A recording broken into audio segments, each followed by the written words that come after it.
ஒரு ஈ இருந்துச்சான். அந்த ஈயினுடைய மம்மி அந்த ஈ கிட்ட சொல்லிச்சான், நீ எங்க வேணாலும் போ, இந்த பளபளன்னு ஒரு காகிதம் இருக்கும், அந்த காகிதத்துல மேல மட்டும் உட்காராத.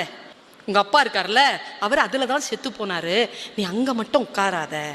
இது இப்படியே பயந்துகிட்டே இருந்துருச்சு. அந்த பளபளப்பு காகித பக்கத்துல போவே இல்லை. கொஞ்ச நாள் போக அம்மா போயிட்டு சேர்ந்துட்டாங்க.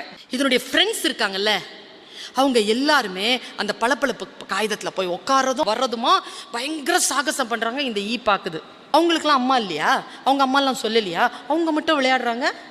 நான் மட்டும் அங்கே போகக்கூடாது, எங்கள் அம்மா சொல்லிருச்சே.